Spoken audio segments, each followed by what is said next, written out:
अभिप्रेरणा क्या है? किसी कार्य को करने की इच्छा शक्ति। निम्नलिखित में से किस मनोवैज्ञानिक ने अभिप्रेरणा को सीखने का राजमार्ग बताया? स्किनर। जिस लक्ष्य को प्रति पहले कोई आकर्षण नहीं था, उस लक्ष्य के प्रति कार्य करने की उत्तेजना अभिप्रेरणा है।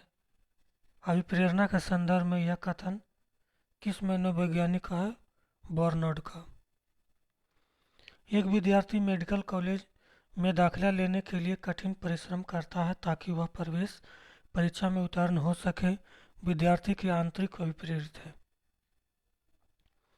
आंतरिक रूप से अभिप्रेरणा विद्यार्थी के लिए बाह्य पुरस्कार उसकी अभिप्रेरणा बनाए रखने के लिए पर्याप्त नहीं है। यदि कोई व्यक्ति आत्मसम्मान, सामाजिक प्रतिष्ठा, विशेष उपलब्धि की आशंका रखता है, उसके बारे में कहा जा सकता है बाह्य रूप से अभिप्रेरित है। निम्न में कौन एक अभिप्रेरणा की विशेषता नहीं है? व्यक्ति कार्य में बाधा उत्पन्न करती है। मास्लो की आवश्यकता पदानुक्रम सिद्धांत के अनुसार कौन सबसे अंतःपूरी है? यथार्थता। मास्लो के अनुसार निम्नलिखित प्रेरणा में सबसे अधिक शक्तिशाली प्रेरणा कौन सी है? अर्जित प्रेरणा। अभिप्रेरणा से संबंधित सिद्धांत एवं उसके प्रतिपादन का नाम दिया गया। निम्न में कौन एक युग्म सही नहीं है? मनोविश्लेषण का सिद्धांत, मास्लो।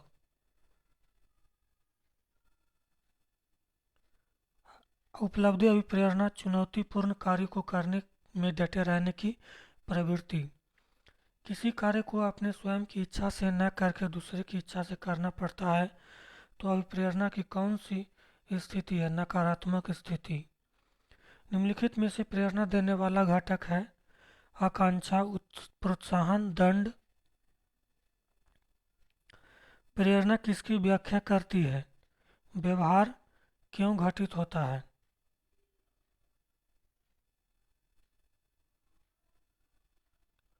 प्रेरणा में रुचि उत्पन्न करने की कला दिए गए कथन किस मनोवैज्ञानिक का है? थॉमसन का। सीखने की प्रेरणा की भूमिका होती है या बाल व्यवहार में परिवर्तन लाती है, या चरित्र निर्माण में सहायता करती है, या मानसिक विकास को बढ़ाती है। सीखने में प्रेरणा का स्थान अत्यंत महत्वपूर्ण है क्योंकि इसमें बालकों में अनुशासन की भावना का विकास होता है। अधिगम के संदर्भ में निम्न में से क्या सही है? यह निरंतर चलने वाली प्रक्रिया है, यह विकास की प्रक्रिया है, यह उद्देश्य पूर्ण होता है, यह अनुभवों का संगठन है। अधिगम के संदर्भ में दिया गया कथन व्यवहार के अर्जन में उन्नति की प्रक्रिया को सीखना कहते हैं किस मनोवैज्ञानिक का है? स्किनर का है। अधिगम में अभिप्रेरणा का क्या महत्व है? यह छात्रों में उत्सुकता उत्पन्न करती है, यह छात्रों को कार्य करने के लिए आंतरिक ऊर्जा प्रदान करती है, यह छात्रों में नैतिक मूल्यों को बढ़ाती है। छात्रों को अधिगम के प्रति आकर्षण करने के लिए अभिप्रेरणा महत्वपूर्ण भूमिका निभाती है। इसे बढ़ाने के लिए शिक्षक को क्या करना चाहिए? छात्र के मध्य प्रतिस्पर्धात्मक वातावरण उत्पन्न करना चाहिए, अच्छे विद्यार्थियों को पुरस्कृत करना चाहिए, पढ़ाए जाने वाले विषय की उपयोगिता हो। शिक्षक एक राष्ट्र निर्माता होता है। इस दृष्टिकोण से यह आवश्यक है कि शिक्षक भी पढ़ाने के प्रति अभिप्रेरित हो। यहाँ शिक्षक से संबंधित अभिप्रेरणा का अर्थ है एक सफल प्रेरक के रूप में छात्रों के समक्ष स्वयं को प्रस्तुत करे। छात्रों में जिज्ञासा का भाव उत्पन्न करना चाहिए। शिक्षकों को उच्च नैतिक मूल्य प्रस्तुत करना चाहिए। शिक्षक को पढ़ाने के संदर्भ में नवीन वैज्ञानिक दृष्टिकोण अपनाना चाहिए। अध्ययन की सुविधा के दृष्टिकोण से एक विद्यार्थी को पाठ्यक्रम पढ़ाना चाहिए। उसे पाठ्यक्रम के छोटे छोटे अध्यायों में विभाजित करके पढ़ाना चाहिए। बालकों में पढ़ते वक्त निम्न में से किस बात पर बल देना चाहिए? विषय वस्तु को समझने पर। बालकों के सीखने की प्रक्रिया में कौन सा पर्यावरणीय कारक योगदान देता है? पर्यावरण का प्रभाव, वंशानुक्रम, कक्षा का परिवेश। अधिगम की प्रक्रिया में निम्न में से कौन सा व्यक्तिगत कारक योगदान देता है? बालकों को सीखने में रुचि, शारीरिक व मानसिक दशाएं, बुद्धि, उपरोक्त सभी। निम्नलिखित में से कौन एक सोचने की प्रक्रिया का अभिन्न अंग है? बुद्धि। निम्नलिखित दिए गए कथनों में कौन सही है? बालकों को सीखने के लिए उन्हें प्रेरित करना चाहिए। बच्चों को सीखने के लिए शारीरिक व मानसिक रूप से स्वस्थ रहना बहुत आवश्यक है। बुद्धि बालकों में खोजी दृष्टिकोण को बढ़ाती है। अनुशासन छात्र जीवन का महत्वपूर्ण अंग है।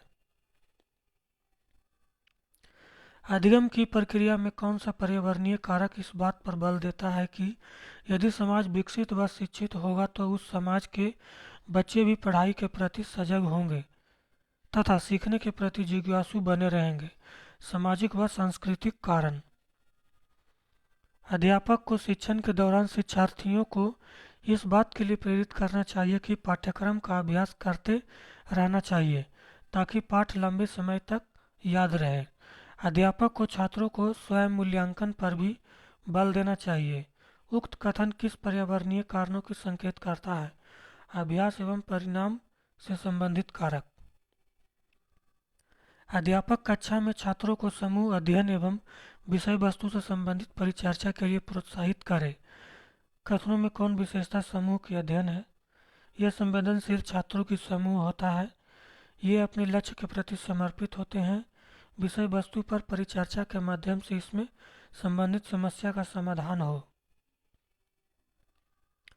एक अध्यापक विद्यालय में खेल प्रतियोगिता, निबंध प्रतियोगिता तथा सामान्य ज्ञान पूछताछ प्रतियोगिता का आयोजन करता है। इसके पीछे अध्यापक का क्या उद्देश्य है? छात्रों के बीच प्रतिस्पर्धात्मक वातावरण का निर्माण करना, छात्र पढ़ाई के प्रति सजग हो, छात्र की अभिरुचि को पहचानना, उपरोक्त सभी। सीखने की प्रक्रिया में अभिप्रेरणा शिक्षार्थियों में सीखने के प्रति रुचि का विकास करती है। को एक अभिप्रेरित शिक्षण का सांकेतिक माना जाता है। विद्यार्थियों द्वारा प्रश्न पूछना। निम्नलिखित में कौन सा सीखने के लिए अधिकतम रूप से अभिप्रेरित करता है? लक्ष्यों को प्राप्त करने में व्यक्तिगत संतुष्टि। राजेश अति लोलुप पाठक है। वह अपने कोर्स की पुस्तकें पढ़ने के अतिरिक्त प्रायः पुस्तकालय जाता है और भिन्न प्रकरणों पुस्तकालय पढ़ता है।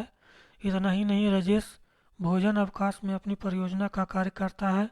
उसे परीक्षाओं के लिए पढ़ने हेतु शिक्षकों अथवा अभिभावकों द्वारा कभी भी कहने की आवश्यकता नहीं है और वास्तव में वह सीखने का आनंद लेता नजर आता है। उसे के रूप में बेहतर रूप से वर्णित किया जा सकता है। आंतरिक रूप से प्रेरित विद्यार्थी। एक विद्यार्थी उच्च स्तरीय सृजनशील रंगमंच कलाकार बनना चाहता है। उसके लिए निम्नलिखित में से कौन सा सबसे कम प्रेरक है? राज्य स्तर प्रतियोगिता को जीतने का प्रयास करना ताकि छात्रवृत्ति पाई जा सके।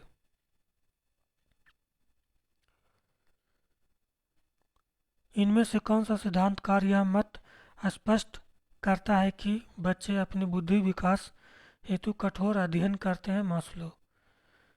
एक आंतरिक बल जो प्रोत्साहित करता है और व्यवहारक परक प्रक्रिया के लिए बाध्य करता है, उस प्रतिक्रिया को विशिष्ट दिशा उपलब्ध कराता है। अभिप्रेरणा। निम्नलिखित में कौन सा शब्दावलियां प्रायः अभिप्रेरणा के साथ अंतः बदलाव के साथ प्रयोग की जाती है? आवश्यकता। भावात्मक प्रेरणा अनुभूतियों के संतुष्टिकरण की आवश्यकताओं तथा पहुंचने और व्यक्तिगत लक्ष्यों को प्राप्त करने की आवश्यकता को संबोधित करती है।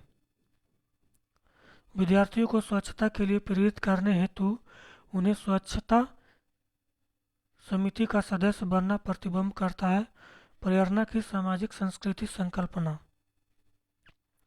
प्राथमिक विद्यालय शिक्षक को अपने शिक्षार्थियों को अभिप्रेरित करने के लिए निम्नलिखित में से किस रणनीति अपनाना चाहिए?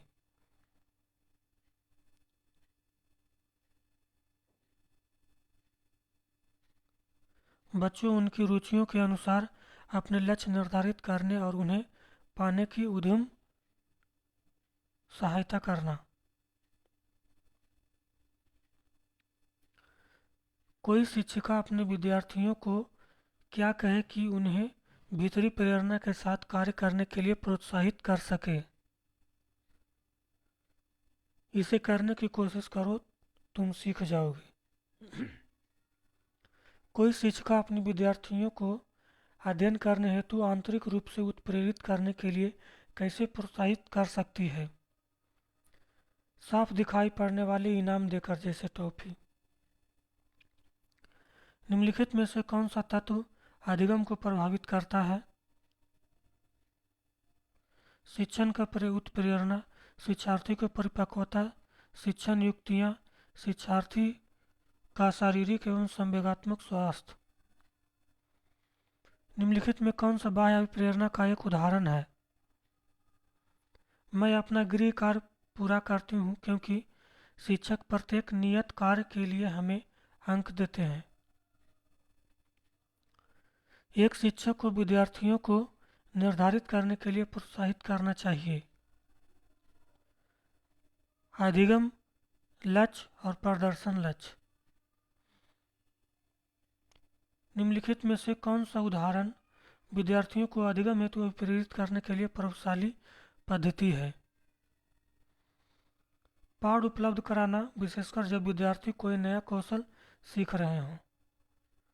जब एक विद्यार्थी को एहसास होगा कि यदि वह सफलता का आरोपण आंतरिक मानता है और एहसास होगा कि वह असफलता का आरोपण बाह्य मानता है। गर्व, क्रोध। निम्न में कौन सा भाव विद्यार्थियों के अधिगम के बाधक है। निराशा। निम्न में कौन सा बाह्य अभिप्रेरणा का उदाहरण नहीं है। असफलता का डर। अधिगम प्रतिक्रिया में संवेदगी का कोई संबंध नहीं है।